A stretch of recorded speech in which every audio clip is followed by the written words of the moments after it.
إذا مرحبا بجميع التلاميذ والتلميذات في هذا الفيديو الأول الخاص بحساب بعض النهايات. إذا قبل ما نبداو حساب النهايات نذكركم بالأشكال الغير محددة.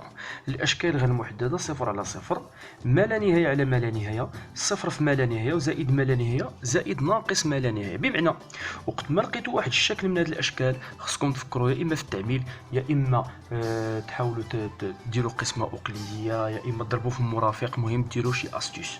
مزيان. بالنسبة لهذا الشكل اللي عندنا حنا الآن، إلا افترضنا أن إكس يعني x tend vers plus l'infini, bien sûr plus l'infini plus 1 غتعطينا plus l'infini. لا racine carrée ديال plus l'infini c'est plus l'infini، وهنا غتعطيك plus l'infini مع مويان مول l'infini. إذا غنطيحو في هذا الشكل هذا، وبالتالي فهذا شكل غير محدد. وبالتالي اش غادي ندير دوك؟ غادي نحاول نضربو هذا في المرافق، غنضربو هذا العدد هذا في المرافق ديالو. إذا نبداو على بركة الله. دونك لا ليميت x تؤول إلى زائد ما لا نهاية ديال جذر مربع إكس زائد واحد ناقص جذر مربع إكس، غنضربو في المرافق اللي هو جذر مربع إكس زائد واحد زائد جذر مربع إكس. بيان سور هذاك العدد فاش كنضرب الفوق خصني نقسم عليه لتحت، جذر مربع إكس زائد واحد زائد جذر مربع إكس بكل بساطة. فوالا. إذا مرافق العدد أ زائد ب هو العدد أ ناقص ب مثلا. فوالا. إذا كنلاحظوا هنا تخلقات عندي متطابقة عامة، بغيت نرفع هذا أس 2 ناقص هذا أس 2. إذا هادشي يكافئ لا ليميت quand x tend vers plus l'infini de la racine carrée de x plus 1 au carré moins la racine carrée de x au carré. لتحت غيبقى هو. إذا بتعطينا racine carrée de x plus 1 plus racine carrée de x تكافئ تماما ليميت عندما يؤول quand x tend vers plus l'infini.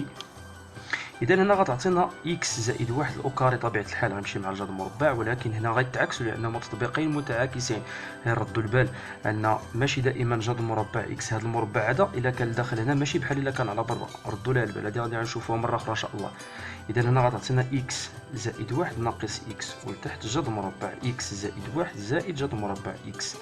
غتمشي لنا x مع ناقص x، غيبقى عندنا شحال؟ إذا النهاية في الأخير ستصبح quand x tend vers plus l'infini l'inverse de x plus 1 plus ou bien la racine carrée de x plus 1 plus la racine carrée de x.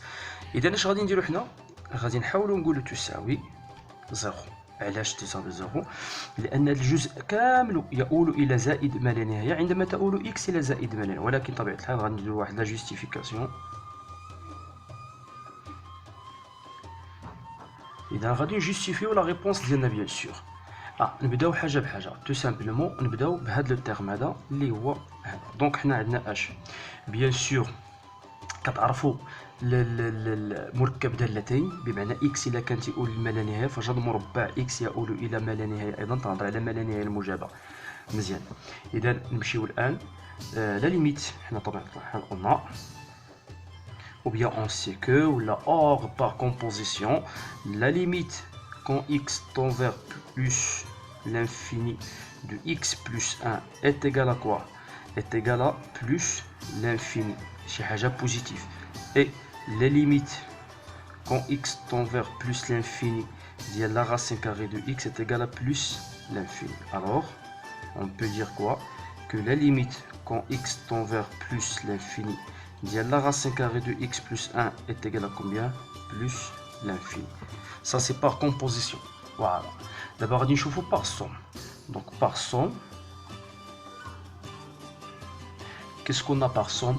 On a la limite quand x tend vers plus l'infini la racine carrée de x plus 1 est égal à plus l'infini plus la racine carrée de x est égal à quoi? C'est plus l'infini. Donc tout ça est égal à quoi? C'est plus l'infini. Et par inverse, qu'est-ce qu'on a par inverse? Il y en a un. Donc on va la limite quand x tend vers plus l'infini ديال واحد على جذر مربع x زائد واحد زائد جذر مربع x كتساوي زيرو. وبالتالي نستنتج أن la limite quand x tend vers plus l'infini de la racine carrée de x plus 1 moins racine carrée de x est égal à 0.